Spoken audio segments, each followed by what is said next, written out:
Hello everyone, my name is Tatiana. In this video, I will talk about how I got a K1 fiancé visa for the USA. I will share useful links and try to provide as much detailed information as possible. I'm not a lawyer or a consultant, just sharing my experience. Here is my story.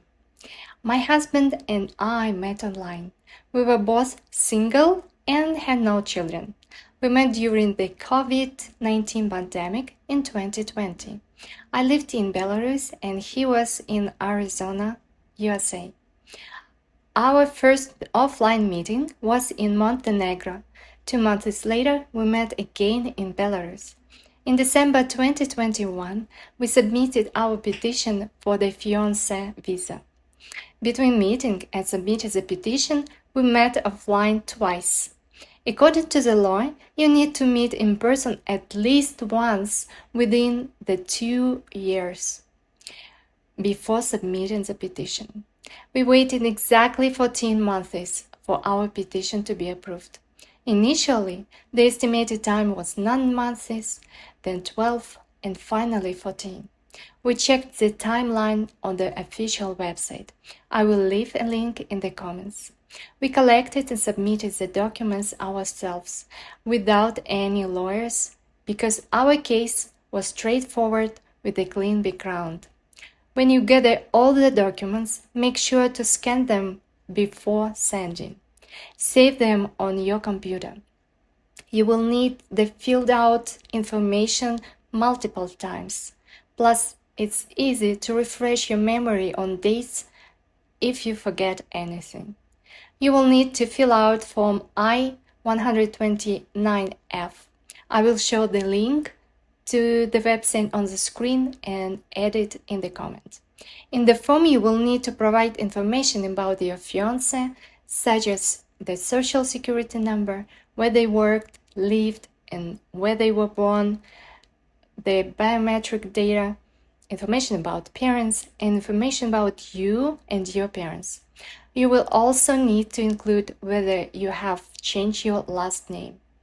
If you have children, where you have lived and worked, details about your offline meetings, and so on. The form comes with instruction on how to fill it out, so make sure to read them before starting. We included a letter of intent to marry. We updated this letter with new information and events that happened from the time we submitted the petition until the interview with the consulate. In total, my husband and I met in person 5 times, from the time we first met to the consulate interview. Remember, by law you need to meet at least once within the 2 years before submitting the petition. My husband included his naturalization certificate, a copy of his passport with all pages showing border crossing stamps from our trips together, photos of both of us from our trips printed on paper, boarding passes, and hotel reservations. I included a copy of my passport with the pages showing stamps, flight reservations, and hotel bookings. Most importantly, we included the check for the $535 form processing fee. I will display the list of documents on the screen.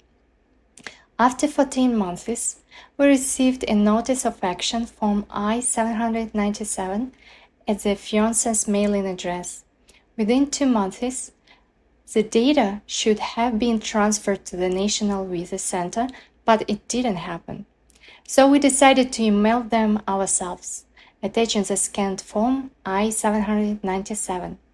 They asked us to wait for some time as they needed some verification. After the verification, they forwarded our data to the US Embassy in Poland in Warsaw, where I had my interview. The transfer of information to the embassy took almost 3 months. The National Visa Center informed me that they forwarded the information about our petition to the embassy. I assumed that the embassy would contact me within a couple of days and I would need to attend an interview. So I immediately scheduled my medical examination at the official medical center associated with the embassy and completed it the next day. I also obtained police clearance certificates from both my home country, Belarus, and Poland, as I had lived in Poland for more than 6 months. You will need to obtain police clearance certificate from all countries where you have lived for more than 6 months since you turned 16. If you were previously married or changed your name, your previously names should be included in the clearance certificates. During this period, I also required a vaccination record from my clinic. I waited for 7 days, but the embassy didn't contact me. So I decided to email them. They instructed me to wait for the further instructions and advised not to schedule an interview. I contacted the embassy through their travel doc portal and their call center. I waited for instructions for exactly 4 weeks from the moment I received the email from the National Visa Center about my date being transferred to the embassy. If you haven't received any instruction after 4 weeks, you need to call them to inquire about the delay, and they will expedite the process. After 4 weeks, I received instruction from embassy to my email. I quickly filled out the DS-160 form through the embassy website, paid the visa fee online, and was given access to the embassy interview appointment calendar. The earliest available date was in 2 months. It disappointed me. I kept checking the dates for about a week, and occasionally I could find a closer date because the system allows you to reschedule twice without losing any money.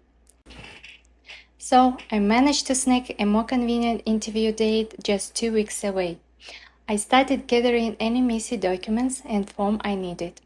The documents I provided at the embassy: passport valid for at least 4 months from the date of visa insurance, along with a copy; birth certificate with a copy of and translation into English; 2 recent photographs with my name and surname signed on the back in English; police clearance certificates and their translations; financial support, affidavit of support, original form I-134, along with a bank statement.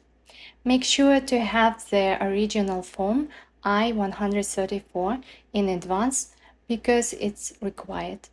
In Part 8 of Form I-134, my fiancé wrote by hand, "I intend to provide housing, transportation, and all associated expenses to the beneficiary upon arrival and during the entire stay in the USA," followed by his signature and date.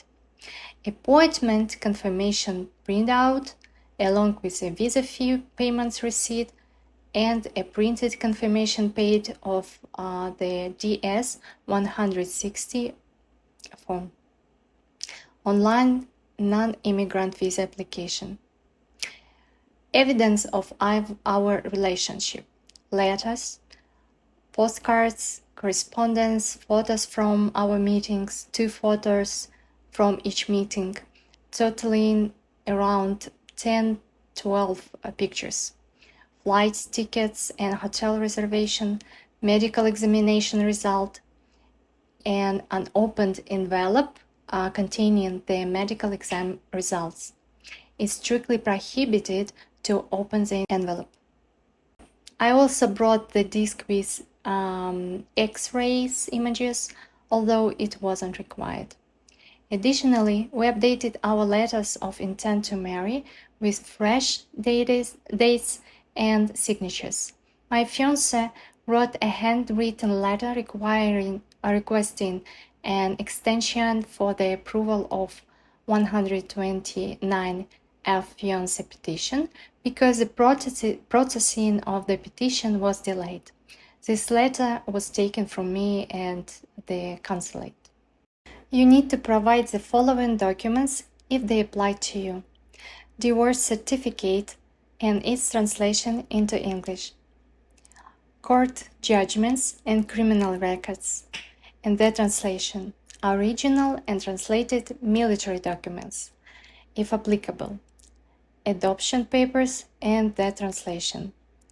To avoid administrative processing, which may be triggered by the applicant's profession, for example, pilots, scientists, request a document from your employer stating that your profession is not related to the technology alert list, and prepare CV. Take these documents to the interview. My interview was scheduled for 10:15 a.m. and I arrived around 9 a.m. I waited for my turn until 1:15 p.m. The interview itself lasted 5 minutes. They asked me about how and where we met, where he lived and works, where I work, my education, when and where we first met, if we met each other's parents, in which countries I lived for more than 6 months. The consul looked at the photos I brought. If you have a genuine relationship and are interested in each other, you should be able to answer any questions. I underwent the interview in English, but if you need a translator, make sure to notify them in advance. The consul said the passport would be ready in 2 days, but it was actually ready in 9 days. I checked status on the website and it was quite anxious. From my observation, all the consuls were friendly. I will share more about my journey to the USA, passing through immigrations, getting married and preparing documents for adjusting status in my next videos.